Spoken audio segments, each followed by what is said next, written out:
just noticed, looking at my camera, my Spider-Man painting is slightly skew with. Oh, no. The wind must have took it. I think, like, sometimes, like, I'll have the window open in the morning to get, like, a nice breeze coming through to wake me up to just the gentle sound of birds. And then sometimes you get, like, today with the wind and just, like, my paintings go, I'm like, oh no, I'm haunted. I do think it's funny as well, because now that you've pointed it out, it's going to bug just some people a lot throughout the rest of this video. There's going to be someone who's like, why didn't you go back and correct it? It's like, 'cause it doesn't bother me, but I know it bothers someone out there, and I'm sorry to that person. I'll try and just sit like this for the entire video, just cover it up. But Lucas, let's talk about The Walking Dead. Karl. So far away, Lucas, how familiar are you with The Walking Dead? By which I mean, at what point did you stop giving a fuck about The Walking Dead? Because for me, it was like around season 4 or 5 when I realised, oh, how is Rick going to ruin this group this time? That gimmick got so old so fast. Yeah, are we talking about the TV show? The TV show, yeah. So specifically on this episode of Wiki Weekends, we are talking about the TV show as a whole of The Walking Dead. Then how spoilerific are we going here? However spoilerific the wiki entry gets. Like I said, I watched up to, I think, when Negan turned up, and then all of, like, the philosophizing, like, Rick tries to do about Negan being a bad guy. It's like, you're just as bad. Mm-hmm. You're just as bad, if not worse, than Negan is, especially when Negan's introduction to Rick's group is Rick's group sneaking and stabbing them all in the back of the head while they're asleep. It's like, everyone in this universe is an arsehole.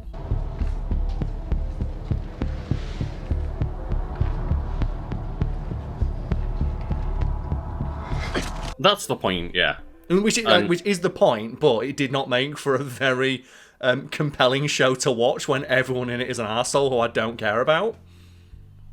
Yeah, I'm trying to just remember what season it was, but I guess I'll just go as far to say the episode where Rick totally definitely dies and doesn't immediately get helicoptered away for his own TV show. I'm aware of that because I heard, like, through pop culture osmosis of, oh, in this episode Rick dies, but Andrew Lincoln signed up for 3 movies. So they literally Fulton him out for the movies. Like, you see, like, the studio coming in a helicopter and taking him away. It can't be that bad. And he's just like, Andrew Lincoln will return for whatever that Walking Dead movie is whenever it gets made. And then I saw, like, they announced, oh yeah, there's also going to be a sequel series starring Daryl and Carol, which they do not have the balls to call Daryl and Carol. Yeah. And I went, well, now I know Daryl's not going to die. Part of the draw of that initial, like, few seasons was that anybody could die at any moment. When you announce 3 years ahead of time there's going to be a series called Carol and Daryl, I no longer fear for any scene those characters are in. Yeah, because they immediately ruined, like, the main character's death by being, don't worry though, he's in movies, he's got a spin-off show coming, Michonne's going to be in the show with him, and then as you say, like, the Carol and Daryl, it's like, okay, so your 4 main cast members that you're too afraid to kill off, cool. Yeah. Which means that no scene starring them has any weight or stakes whatsoever, because I know they're going to survive. The primary thrust of zombie media is that anyone can die at any point, which is what made those first 2 seasons of the show so compelling to watch. I remember a couple of times, because at the time he was one of the fan favourites, Glenn, they faked out his death a couple of times. There's one time where the episode ends with him literally under a group of zombies. Yeah, that's where he's wearing, like, the body armour, right, and all the zombies are on top of him. Like, how will Glenn get out of this one? Well, the actor's popular, so he's probably going to make it.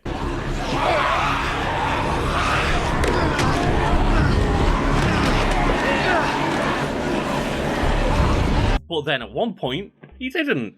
And all of a sudden you're like, holy shit. Like, okay. And then just as the season went on, all of the characters, instead of getting killed off, just kind of left the group to go do their own projects. Yes, so, like, presumably anyone who read the original, like, graphic novel will be like, well, I already knew who was going to survive and who was going to die, but there are deviations from the graphic novel to the show, which would indicate that if they're okay to make certain deviations, like, for example, like Daryl. Daryl is, like, an original character to the show, I believe. He's not in the original graphic novel.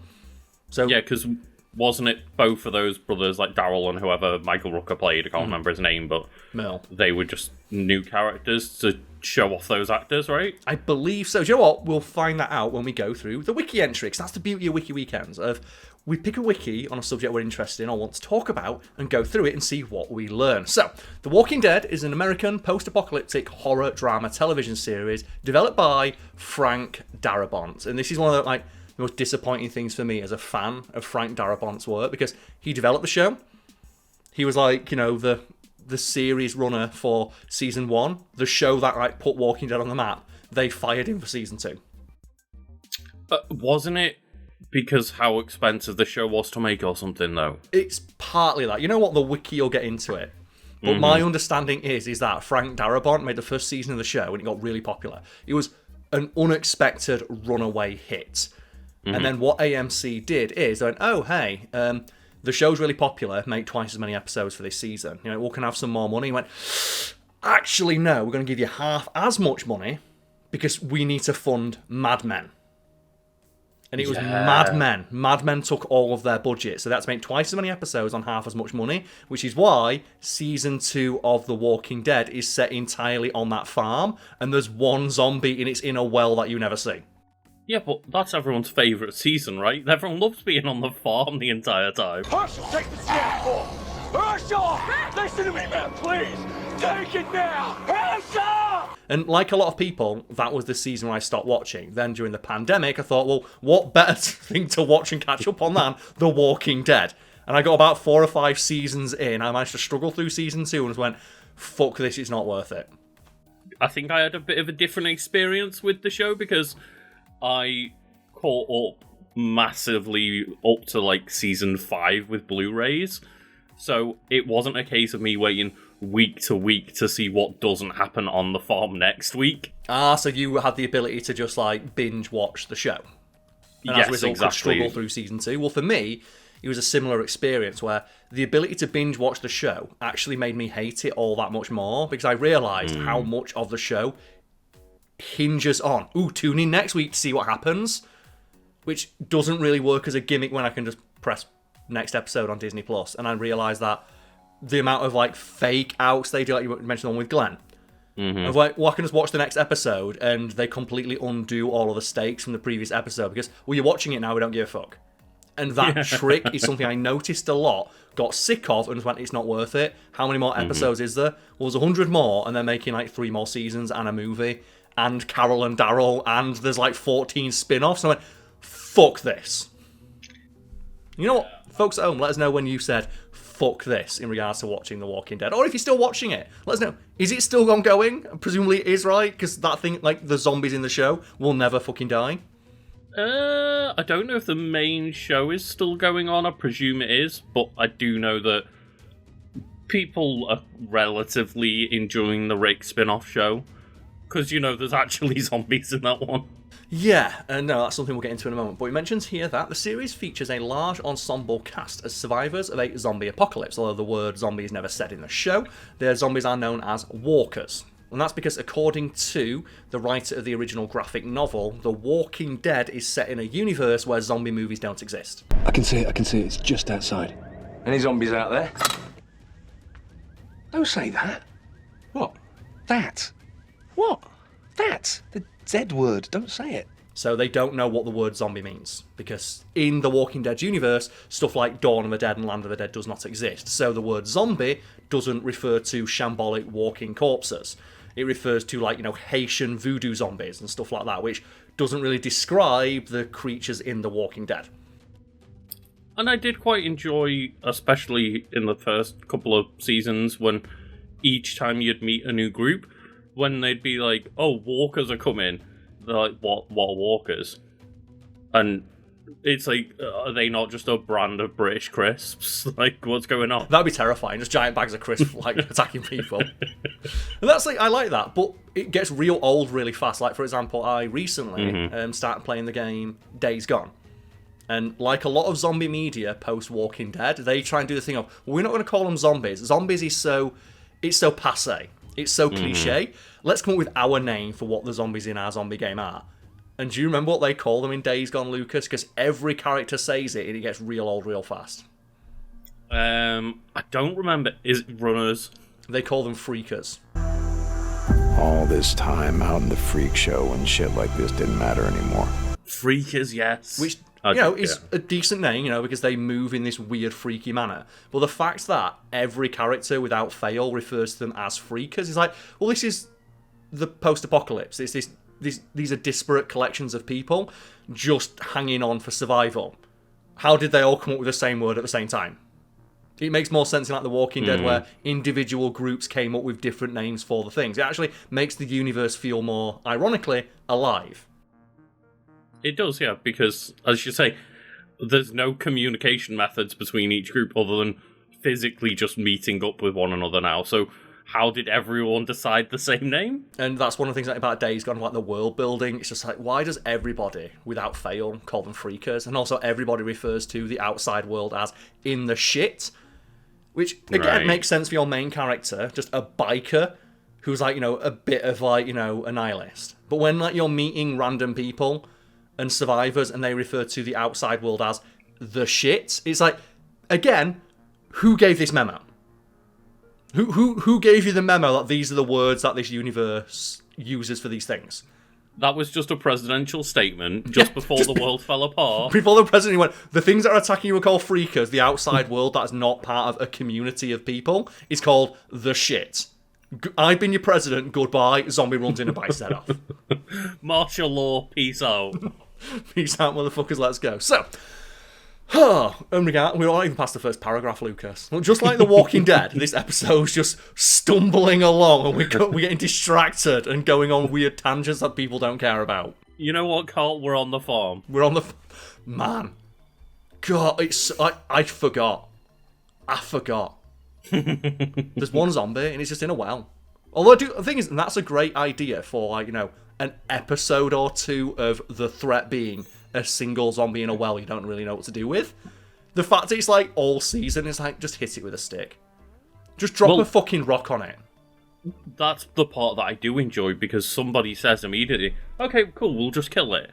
It's like, no, that's the well, you fucking moron. That's our water supply. And they don't know at the time that one of the twists early on in the seasons is, everybody's already infected, you just need to, die. Being bitten by a zombie in that universe doesn't turn you into a zombie. Being killed by one does. Yeah, so they don't know that they're already contaminated with the disease, so they're like, it's going to contaminate the water if we kill it. The thing is, it's a dead body, it's already contaminated the water. Just fucking kill it, drop a rock on its head. If that thing hasn't contaminated the water yet, blowing its brains out will finish the job. Yeah, she's right. Can't risk it. So it has to come out alive. It's more the fact that they struggle to think, well, just drop a rock on it and put Karl down there. They just send Glenn down instead. Again, another Glenn fake out.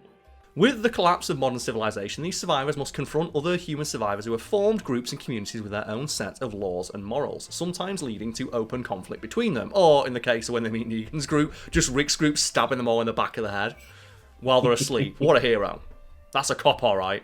It's just so funny because we've mentioned this before, and every time people defend Rick, and I get it, Rick's the protagonist, he's a likeable guy in the sense of he's the protagonist and we like the main group, but it doesn't make them good people. We also have all the justifications for his actions. Like, he has enough screen time to justify what he's doing.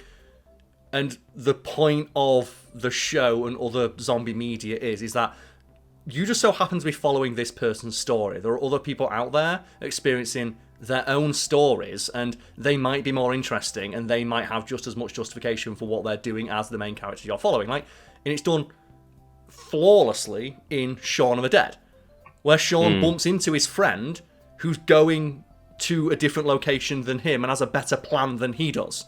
And when he says, we're going to the pub, like, his friend says, really? The pub? Okay, good luck. Have you got somewhere you're going? Yeah, we're going to the Winchester. The pub. Yeah. And she saves the day because she actually has a good plan. And that was, I think Edgar Wright, when he was writing the story, said, yeah, imagine you, like, you had a great plan for surviving the zombie apocalypse, but your plan was shit. And you bump into a group who have more of their shit together than you. But we don't follow their story, we follow Sean's story, because he's the main character, even though he's an idiot. Yeah, we're following the story of the person that their great idea for surviving the zombie apocalypse is, well, I'll immediately go loot all the supermarkets. It's like, but that's what everyone's first thought's going to be. And just because we're following Rick's group does not mean Rick's group is the hero group. It just means that we so happen to be following his story. And his morals are just as twisted, if not more so, than Negan's. That's like the whole central conflict of the show is, what would you do to survive? And I think specifically Negan's group is to shine a mirror up against Rick and say, hey, we might seem like the bad guys to you, but we're just doing the exact same shit you are. Yeah, it's just that Negan is more brutally pragmatic than Rick is. If anything, as I always say, he's fairer than Rick is. Because in response to Rick killing half of his group, he kills one of Rick's group. And obviously that's a member of Rick's group that we like, so we've got an incentive to dislike Negan, but at the same time, is what Negan did any worse than what Rick did? Especially in a world where there are no laws anymore. As evidenced by the very... I don't think it's subtle, but some people may think it is that over the course of the show, Rick just stops wearing his cop outfit because he realises that law and order doesn't exist anymore. And I will say, I think Negan kills 2 of the group, but still... It's not a massive swing in response to, oh, he murdered an entire base of ours. Yeah, and but then someone's going to say, but like, Negan's group was raiding and killing people. It's almost like the world is fucked and everybody's an arsehole. Also, if you tally up the amount of awful things Rick's group has done, including Rick... That's one of the things, because binge watching the show made me realise how bad they are. Because when you're watching it week to week, like, you might forget some of the more just blinking and miss it things that the group does. But when you're binge watching like 10, 15 episodes in a row over the course of like 2 days during the pandemic when you've got nothing else to do, and you realise, man, Rick's killed so many people. He justifies murder so much. They leave so many people to die. Stop!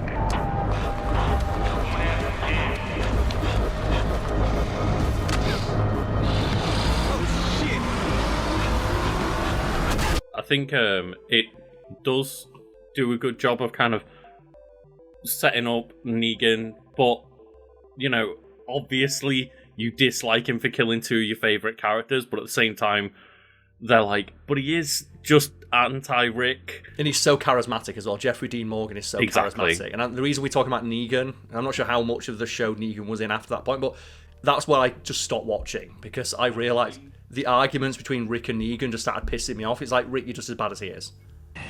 Also, when I sent my people to kill your people for killing my people, you killed more of my people. Not cool. When I stopped watching, they were setting up Negan to take over the role of Rick. I don't know how that went, but that's where I left, because I just... After the Rick Gone episode, I was just there like, so many of the people that I like are no longer in this show. And the fact that Walking Dead went on for so long is why I thought it'd be interesting to talk about, because, like I said, my experience with it is I watched the first 2 seasons and then was like burned out, and then tried to get in again, and then got burned out even harder. And now I know, because it mentions here, AMC has created a franchise of related media in regards to The Walking Dead. This includes the spin-off series Fear the Walking Dead, The Walking Dead, The World Beyond, Tales of the Walking Dead, The Walking Dead, Dead City, Walking Dead, Daryl Dixon, The Walking Dead, The Ones Who Live, as well as several webisodes and video games. Like, there's so much Walking Dead media. And, no, Lucas, what is your favourite non-mainline bit of Walking Dead media? And presumably it's just the Telltale games? Yeah, okay. If we're going to include the Telltale games, I know they tell a story of a different group. It's not about any of the characters you'd know from the show. Although Glenn is in there. They have cameos, yeah. Like Glenn has a cameo in the first one, which is, you know, it's that theme I mentioned earlier of you just so happen to be following another group who take a different path through the nightmarish hellscape that is the post-apocalypse. And I really enjoyed The Walking Dead Season 1. It's so good, right? Like, just the poster of just Rick on his, like, police horse going the wrong way down, like, the highway, and with, like, 8,000 cars trying to escape that are all empty. Or the shot of him, like, in the tank, and the thousands of zombies trying to get into the tank. It's such a strong visual that invites curiosity and makes you want to watch more. And I should mention I was talking about, like, the Season 1 of The Walking Dead video game. Oh, Season 1 of The Walking Dead video game. Oh, my apologies. Which is also fantastic.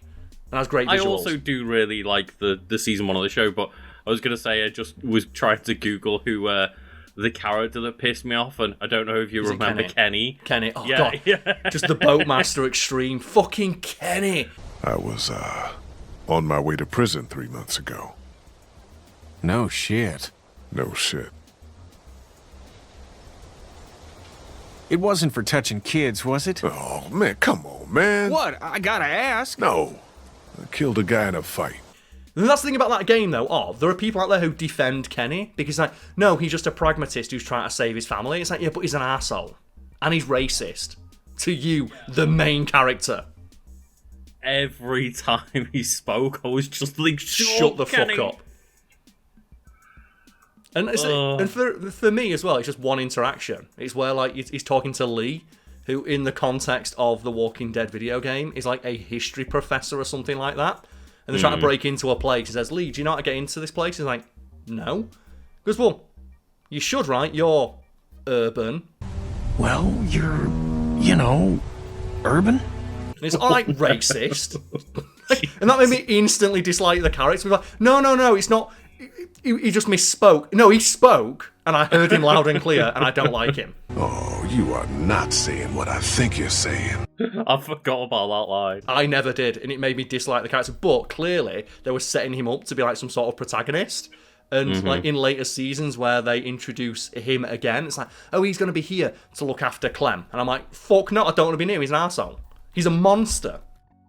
It just, the moment he said that line, it came up in Karl's just top of vision. Karl will remember Karl will remember that.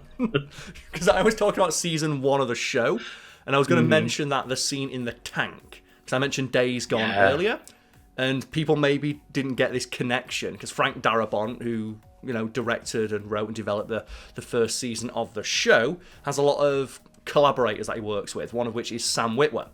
And Sam Witwer is the soldier in the tank. And I believe there is either a webisode, or there was going to be a planned webisode, about what that guy got up to and how he ended up in that situation. And Sam Witwer was really annoyed about the fact they never got to explore his story.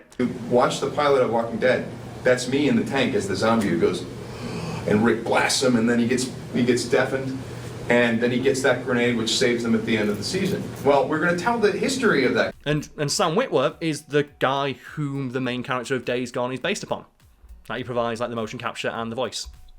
The real question is, Karl, are you saying that you don't remember the name of the main guy in Days Gone? No, it's Deacon St. John. There we go. It's Deacon St. John. But I looked and went, oh, it's Sam Witwer. Sam Witwer's a great actor. And I remembered, that's why I wanted to talk about The Walking Dead. Because I went back and oh yeah, he's been in loads of stuff, and I saw The Walking Dead as one of the things he was in the first episode. It was just the dead guy in the tank.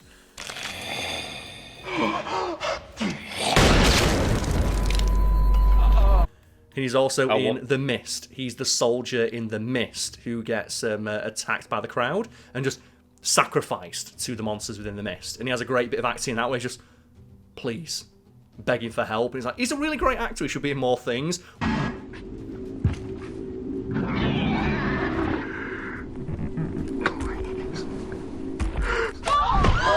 Why does he only get to be in projects that aren't that good? He's like solidly in 7 out of 10s, or in a show like The Walking Dead where he's just fucking dead from second one, so he doesn't get to act. Yeah. Because he's also in Calypso Protocol, and he gets wasted in that as well. Oh god, yeah. And that's the thing, I wasn't sure if you just didn't remember Ryder McFuckboy's name. He's great in that game. That game's alright. It's a solid 7 out of 10. It's saved almost entirely by his performance. And, obviously, everyone's favourite line. just when they're doing the vows and the wife says something like, "I'm gonna ride you harder than my hog" or something. I've not got to that bit yet, but I do remember the opening of the game.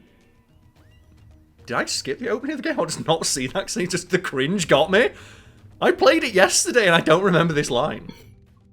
Yeah, like at the start of the game, they're having like a wedding, and that's when everything gets interrupted and shit goes down. I've not seen that yet. Here, you can have this one back. But only if you promise to ride me as much as you ride your bike. I'm fairly certain because I did play the opener. I'm fairly certain the game opens with that. Do you know what? Let's just put the clip in. But I did just look up the line, and his wife vows end with, "Promise to ride me as much as your bike." Yeah. Just in the context of them being, these Sons of Anarchy light little biker group, I think that's a funny line to put in. Because I love Sons of Anarchy, and Sons of Anarchy is another show. One day we'll cover it, because it also goes off the fucking rails and everyone in it's a monster. Like, by the end of Sons of Anarchy, like, Jax has killed, like, 400 people. It still has, like, one of my favourite endings. I won't spoil it, because we'll talk about them when we talk about Sons of Anarchy. But, getting back to The Walking Dead with the series overview here. So, The Walking Dead takes place after the onset of a worldwide zombie apocalypse. The zombies, referred to as walkers, shamble towards living humans to eat them for unknown reasons, which is one of the key things about all zombie media that you should never really change, and that is that the motivations and cause of the zombies should never be established. And I know a lot of people got really mad at the end of Season 1, where they go to the CDC, and they don't tell them exactly what caused the zombie apocalypse. I know that's the point. You're not supposed to know. It's not important. As with like most modern zombie media, what's important is how people respond to the zombie apocalypse. As George Romero himself would always say when he got asked about, oh, what's the deal with the zombies in like Dawn of the Dead or Land of the Dead? He'd always say it's not about the zombies. It's about the people. If I ever do another one, if I ever do the 2000 one, I think that's what it'll be like. I mean, maybe humanity will have come back. There'll be security guards and the zombies are out in the street, sort of like the homeless. But will we care? As long as we get, there's a valet to bring the car and we can get out of there and not really have to deal with it. Yeah, the zombies... Yeah, the zombies are just a driving force that you have to overcome. For the narrative, yeah. And it's funny that, again, one of the few pieces of like media referencing or using like George Romero's like universe as inspiration is Shaun of the Dead, where the literal like poster for the film just says it's a romantic comedy with zombies. They get it. They 100% get it of. The zombies are not important. It's a story that zombies just so happen to be involved with.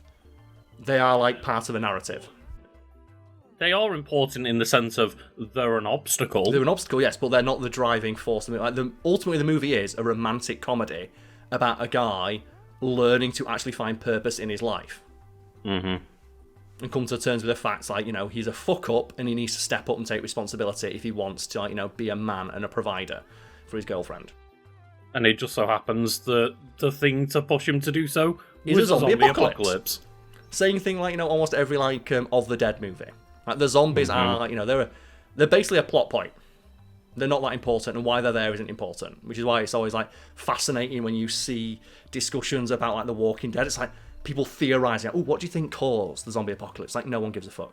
And I still think one of my favourite just discussions / arguments about The Walking Dead is when a few years ago on Fact Fiend, like, we mentioned that the point of the series is that Rick's group and the people who they interact with slowly come to the realization that they're the monsters, which is a very common trope in zombie media of like, well, the zombies are just acting on whatever base instincts they still have left inside their rotted skulls.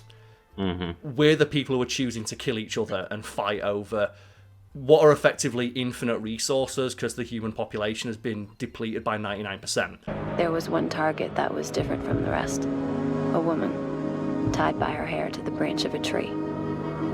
The boys had this one set up just for kicks. They got out their favorite 12 gauge and... Are we worth saving? And I remember we got a bunch of pushback to that of like, that's not true. That's not what happens. And then like just there's a panel from the graphic novel and then a line from the show of Rick saying, we are the Walking Dead. Yeah, and we even brought it up in a Wiki Weekends video months or so ago, and people disagreed with us, and even when shown the literal, like, shot of Rick saying it, it's like, no, that's not true. That's not true. We tell ourselves that we are the Walking Dead. It's not true that, like, you know, it's a story about Rick realising that he's actually the monster, which is the most obvious twist in any piece of media involving monsters, right? Monsters as metaphor. It goes all the way back to fucking Frankenstein.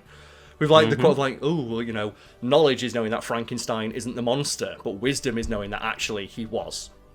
And you mean Frankenstein's monster? Well, that's the joke, right? 'Cause people say, oh, Frankenstein's not the monster. And it's like, well, actually, he really is, because the creature doesn't know what it's doing, it's just acting on its instincts. Dr. Frankenstein is the monster because he created this thing and then he immediately tried to kill it, refused to allow it to learn or to flourish. You gave me these emotions, but you didn't tell me how to use them. Now 2 people are dead because of us. And it's monster as metaphor, and I literally learned that when I was 11 years old in school. And the fact, like, you know, you go 20 years later and people are like, no, that's not the point of The Walking Dead. It's like the zombies are the bad guys in The Walking Dead. It's like, no, they're not. Like, Rick himself even admits it, and even when it's like the text, people still don't get it. It's hilarious. Who am I? You.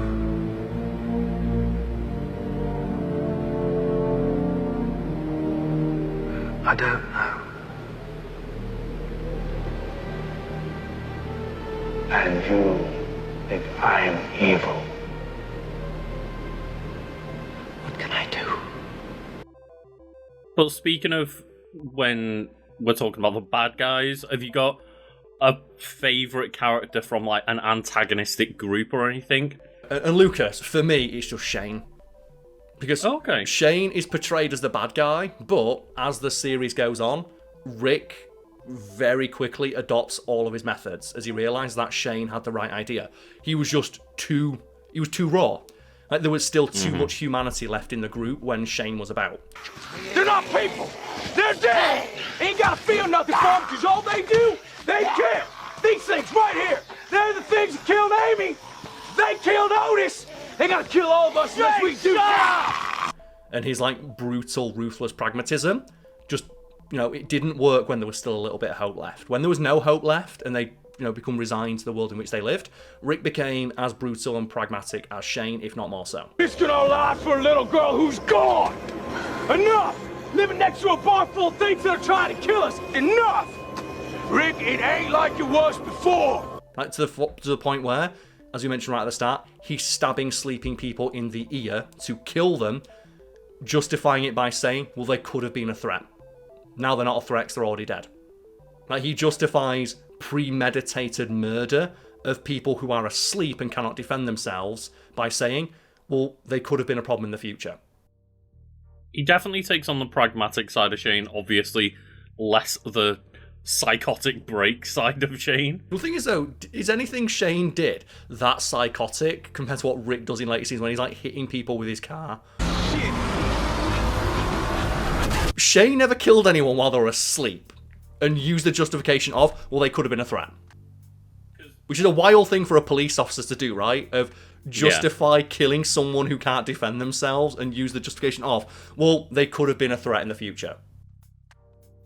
And I think, if I remember rightly, it's been a while now, I think the worst thing they ever frame, like, Shane as doing in the... Not frame as in, like, he didn't do it, he did.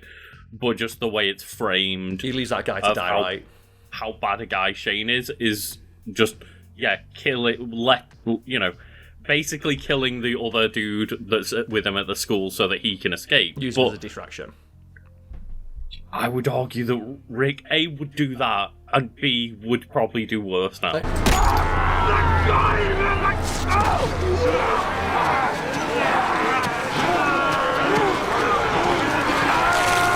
later season Rick would have shot him in the leg so he screamed louder.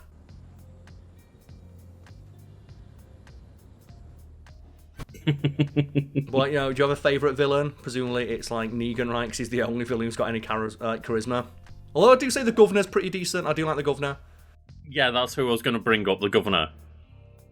And, yeah, I think a lot of it is, again, to do with a very charming actor. I'm not sure the actor's name for the Governor. But, yeah, just the way that he... I've got his name here. It is David Morrissey. Oh, yes, David Morrissey, yes. Thank you. I just really enjoy the way that he just, runs this town. He's the governor, and he's very well kept. He's just like, he's the one that, like, does all the golf practice, right, and stuff, and he's just very calm about everything, and then just eventually you find out, he's just got a storage of heads in his wardrobe. Because he's obsessed with the idea, because his daughter's been zombified, right? And he's obsessed with the idea that there's still something left inside his daughter. Which is, again, the zombies are being used there as a metaphor for grief, in the case of the Governor, of he's unable to get over his daughter's death. Don't hurt her.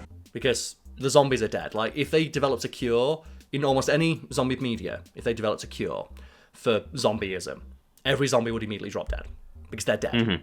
Because by definition, a zombie is a corpse, and curing them of the zombification would revert them back to their previous state of being a corpse. And as far as I know, there's no cure for 14 bullet wounds to the head. To the living, breathing person, did they walk away from this? I don't think there is a cure for corpsism, no. But that's the thing of, like, the Governor can't get past that, and he's like, he's grieving for his daughter, and he refuses to let her go, to his own detriment. Again, if you have a TV show where, it was actually the Governor who was seen as the protagonist, you would probably find ways to justify his actions because he is a grieving, suffering man worried about his daughter. And that's why a lot of the spin-offs of The Walking Dead just focus on other people's stories, right? And that's one of my key issues. I wish The Walking Dead had been 2 seasons, and then the 3rd season was a new group. And that's why I think that the idea of, Negan becoming the leader of the group is a good idea, because it just, it shows that bad guys in this show aren't necessarily the bad guys, you're just not seeing their perspective. Yeah, and that's one of the things that, you can explore on a show like this. And I do agree, though, with the criticism of there weren't enough zombies in The Walking Dead. I've paid always lip service to the idea of the zombies not being important. I still think it fucking sucks when they don't put any zombies in season 2, because even though they're not important to a story being told, they are important just from an entertainment perspective. And when you've got a 20-episode season with no zombies in it, when season 1 had the most zombies ever, it's still going to not be entertaining, because even though the zombies aren't necessarily important to a story being told, you still need to have a couple of them to move some of those other plot points along. Yeah, you do, totally. And again, as I was saying earlier, calling them obstacles to overcome. If they're not there, then it stops it being an interesting zombie show and just makes it a fucking drama. Yeah. And it should be a drama with zombies. And when there's no zombies, it's just a drama, and it's not a very good one. Because most of the people on The Walking Dead were hired specifically because they were cheap at the time. Yeah. And one of the things I do know about this show is that, unlike a lot of other shows where people get signed up for 2-3 seasons, everyone on The Walking Dead got signed up for 1 season. And a lot of them were paid by the episode. And the reason they did that is so that at any time they could kill them. Because when they were writing the show, they would write episodes on a week-to-week basis and make tweaks and changes based on audience feedback. That's how Daryl started to get more screen time and presence, because they realised he was a popular character with audiences. And they would pay actors by the episode in some cases, in case they need to kill someone off to create some drama for that episode, or just they decided that their story had reached its natural conclusion. And then as later seasons went on and the actors started to get established and people liked them, they started getting signed up for 2 or 3 seasons worth of the show, so then they're not going to die. And then I know, for example, the actor that played Maggie, I know they were basically just left the show over pay disputes and stuff, and later on when they started getting a bit of money and a bit of a name for themselves, a lot of the actors were just like, you don't pay me enough anymore. Yeah. Especially when, as well, you don't pay me enough to be in a show where I don't have job security. Because the way you're making this show means that, hey, you might kill me off next week, and I've got to, like, you know, clear out 3 months of my calendar for this. So you can see it from the actor's perspective, but from a story perspective, it does mean that those later seasons, there's less stakes, because you know, because all you need to do is, it's hard to ignore this. Like, anyone out there who can ignore this sort of thing, I envy you. But as someone who is online for a living and just, you know, just via pop culture osmosis takes all this stuff in, you will see, like, a new story. If you don't read it, the headline's enough to be like, hey, Andrew Lincoln, like, agrees to do 3 more seasons of The Walking Dead. That's something that's going to be in your head. Because I remember, like, when, like, I think it's been long enough now when Glenn dies, I got spoiled on that, even though I was not really watching the show much anymore. I was still, like, you know, periodically checking in. Just on Facebook, some, like, The Walking Dead fan page of, like, an emotional goodbye to this character, and it's just a picture of the fucking actor. I'm like, well, now I know he's dead. And that's the risk, right, of being a fan of a piece of media and interacting with that fandom. And it's like, if you are not caught up second one, you can be spoiled. Yeah. And you can be spoiled by, like, extra universe material or just casting announcements and stuff like that.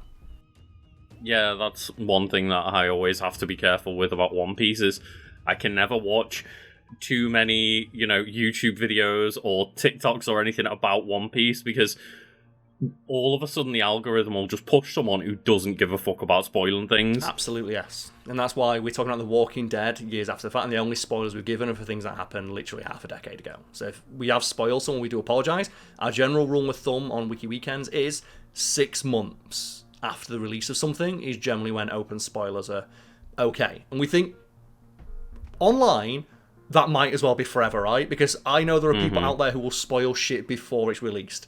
There are people who get, like, review copies of video games and post all the cutscenes on YouTube before the game has been released. And put the final boss in the thumbnail. Yeah.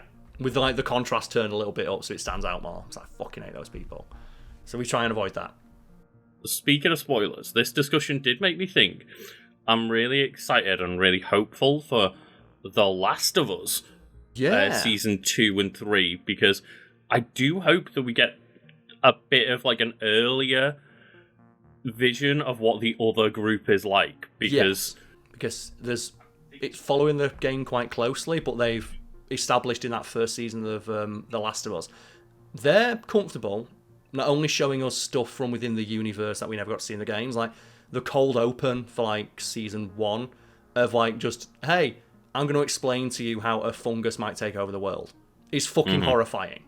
And it's, like, one of the best things in The Last of Us canon. And it's not canon to the games. Any one of them could become capable of burrowing into our brains and taking control, not of millions of us, but billions of us. Billions of puppets with poisoned minds, permanently fixed on one unifying goal: to spread the infection to every last human alive by any means necessary. And there are no treatments for this, no preventatives, no cures. They don't exist. It's not even possible to make them. Made through all, like, the Bill episode with, like, Bill and Frank. Yeah. And it's like, that's a movie's worth of character development within the universe that was never in the games. And yeah, it's just one of those things where I think one of the weaknesses maybe of the story The Last of Us Part 2 is that you didn't really see the perspective of Abby and her group until halfway through the game, at which point I'd already decided I hate that group of characters. And it's like, you know, what you mentioned in regards to The Walking Dead with Rick's group, of because you follow Joel and Ellie in that game for like 10, 20, 30 hours, it's really difficult to detach yourselves from them emotionally. And when, again, spoilers for a 3-year-old piece of media now, Joel gets killed, the reaction is, I fucking hate this character. But if you saw the game from her perspective, maybe your opinion will be different.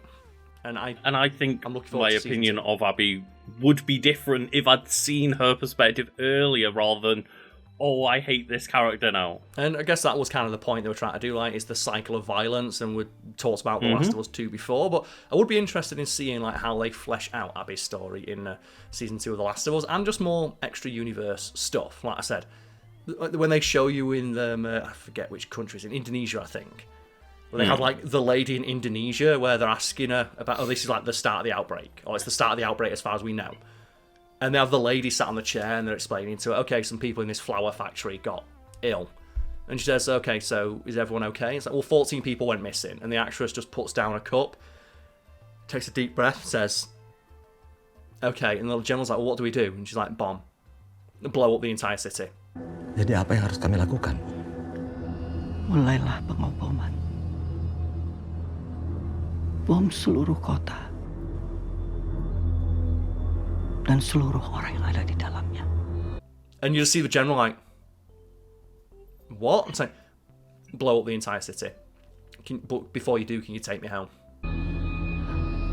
Maaf, Pak. Apa ada yang bisa antar saya pulang? And just that is such good world building. And I would love to have seen more from that from The Walking Dead. Of like, you know, I know people complain about the random episodes where it's like not following the main group, but just like the little hints of like what else is going on out there. The problem is that they're too few and far between, and then the ones that were interesting just got fucking run into the ground. They made them into their own 3-season show. It's kind of why I liked just when the show would go into the moments where, oh hey, there's, you know, 2-3 different storylines going on with different splinter groups of the characters, and then just, you know, you would have Rick's group split up into A, B, and C, and then you follow 3 different interesting stories with smaller groups. And Lucas, we could talk about this all day, and that's the thing, we only watched between us like half the show and half of the related media, and we talked for it about 40 minutes. But there's one last thing I do want to cover on the wiki page, because that is the Darabont connections. Because even though Frank Darabont only worked in the first season, his influence can be felt all the way up to the last couple episodes. Because he was a really, really, really important part of the development of the show, and he got fucked by the studio because they wanted to make more episodes of Mad Men. Here's a guy who gets his cast and crew together and gives them to AMC, packages this whole show and gives them a show that is way cheaper than it would be meant to make anywhere else, because everyone is working well under their pay grade. Why? Because they want to and love working with Frank Darabont. That's what's going on, right? That's why, I mean, I could, you know, he's shared with me what kind of pay cuts people have been taking. And I also am friends with other people on that set, certain department heads, and I know they're not, you know, they stepped up because they wanted to work with Frank. Some of these people went to high school with Frank. And Lucas, how familiar are you with the work of Frank Darabont? I'm probably familiar if you list some of the things they've worked on, but I don't know what their catalogue of work is. Well, the important one to know is he's the guy who adapted and directed the Shawshank Redemption, and he got fired from The Walking Dead before they went and set it in a prison. Oh, yeah, of course. I remember about that part, yeah. Of like, how did we get prison season of Walking Dead without the Shawshank guy leading it? Yeah, he also directed The Mist, and like he's got a lot of collaborators, which he mentions here. So the series features several actors whom series developer Frank Darabont has worked with previously, including Laurie Holden, who plays Andrea, Jeffrey DeMunn, who plays Dale, Melissa McBride, Karl, Juan Pareja Morales, and Sam Witwer, the dead soldier in the tank where Rick Grimes hides in Days Gone By. Also, he's just the dead soldier. He does have a name, but it mentions here that he never got his any of that like explored. All 5 appeared in his 2007 film The Mist, which I highly recommend, along with Thomas Jane, who was the original actor who was going to play Rick Grimes. I can see that, yeah. Who in fall 2010 was in talks with Darabont to possibly guest star on the series. However, with Darabont's departure, a guest appearance for Jane never materialised. Holden also appeared in the 2001 film The Majestic, which Darabont also directed. DeMunn appeared in several of Darabont's films, in addition to The Mist and The Majestic. He also appeared in The Shawshank Redemption and The Green Mile. Oh yeah, he also did The Green Mile. Well, he did The Green Mile, The Shawshank Redemption. It's like, and then they fired him before they had an entire season in a fucking prison. Oh god. Fucking hell. And he got fired because AMC was like, hey, make twice as many episodes with half as much money. And he's like, no. This thing is an absolute money spinner. Like, it was the biggest thing on your network last season. Give me more money. And they're like, no, because an executive really likes Mad Men. And I think it was one of Mad Men's like last seasons, right? Yeah, and people were probably thinking, well, how did Mad Men cost so much money? It's one, it already had a bunch of established actors in it, 'cause it was in its later seasons, so the actors' salaries had ballooned by that point, which is one of the reasons why a lot of like TV shows, after a couple seasons, just get cancelled, because that's the point where the actors can start demanding more money. Also, there's a lot of what's known as hidden or invisible CGI in Mad Men, because it's a period piece. There's a lot of CGI, even like, for example, a window shot. They have to use CGI to change the backdrop that you see out of the window to be congruent with what would be realistic for the time period. Likewise, when going down a street, you have to use CGI to like clear away stuff that's modern, like cars or like just even the design of a garbage can. And that costs a lot of fucking money. And I will say, going back to the idea of Thomas Jane being Rick, the pitch that I've got for you, Karl, is it's Thomas Jane as Rick, the cop, but he's the vegan police from Scott Pilgrim. I thought you were going to say he's the Punisher, because then you've got Shane. Because it'd be John Bernthal Punisher and Thomas Jane Punisher in the same thing. Fighting each other. I'm just going like, he's vegan cop, just vegan raying these zombies. The vegan cop will be so strong in the Walking Dead universe, because the zombies aren't vegan, so they're so powerful.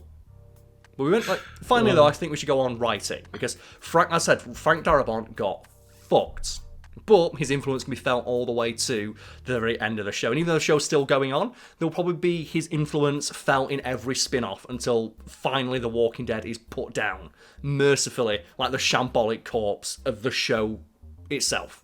Right, so the television series generally tends to follow Kirkman's comic series across major characters and plots. For example, the events of the premiere episode of the 7th season correlate to the events of issue 100 of the comics. The series does not, however, attempt to go step by step with the comics and has a lot of leeway in the narrative, which is to be expected for an adaptation. A one-to-one adaptation probably wouldn't be great, because there's things you can do with a graphic novel you can't do with a TV show, and vice versa.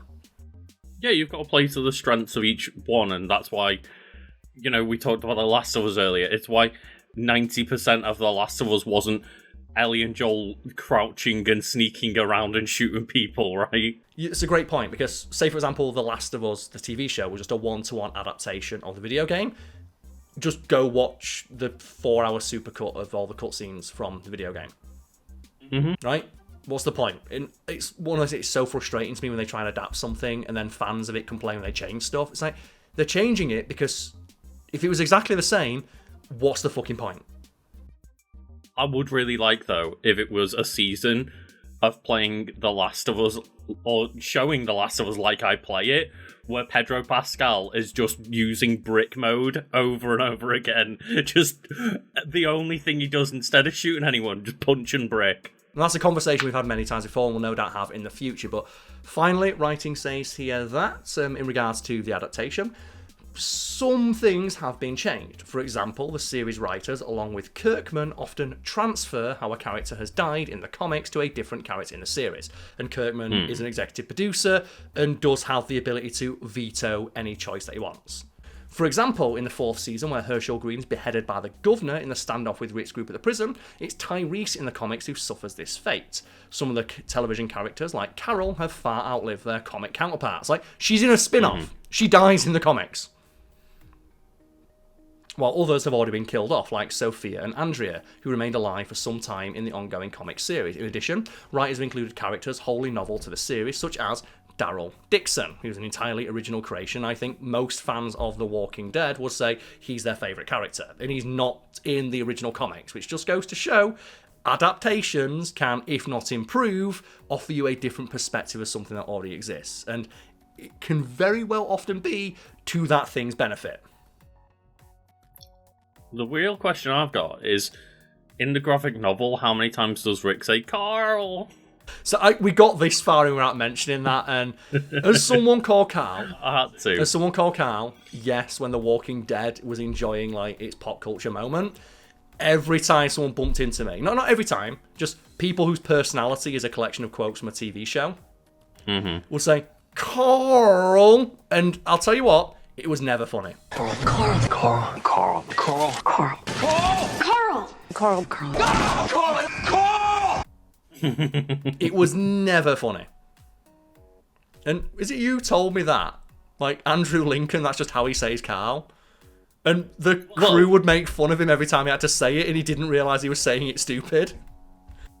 Like, obviously, that's how Andrew Lincoln says it in that fake accent that he's using in the show, but yeah, there's just clips of all of the other actors in, like, interviews and behind the scenes and stuff just taking the fucking piss out of him.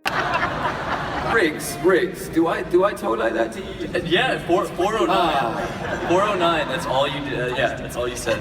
Well, another 8 seasons, maybe I'll get it right. But he wasn't well in 409. He'd been beaten up a lot. I'm trying to defend you a little here, Andy. Yeah. You know, his mouth was a little, garbled. That's what happened in 409. So. Has anybody here played the drinking game with Karl? Where every time Andy says Karl, you have to take a shot? Did you make it to the end? That reminds me of, for Red Dead 2, it was the actor who did mocap for John Marston, was playing through the game, and he turned to like one of the developers like, why does John Marston run like his shit himself? It's like, we mocapped you, that's how you run. He's like, I don't run like that. And then he watched like the reference footage, he's like, oh god, I run like I've shot myself. Oh, that's great. You know what? That's a subject for another day. Thank you for watching, everybody. Go down to the comments to let us know your favourite or least favourite Walking Dead moment, or the moment you just stop giving a fuck. That'd be interesting. If you'd like to continue the conversation as established in this video, you can go down to our Discord and talk to us all there. Otherwise, thank you for watching, and see you all next time. I can't believe we made it almost all the way in, Luke was like, the Karl! I had to mention it. You had to do it.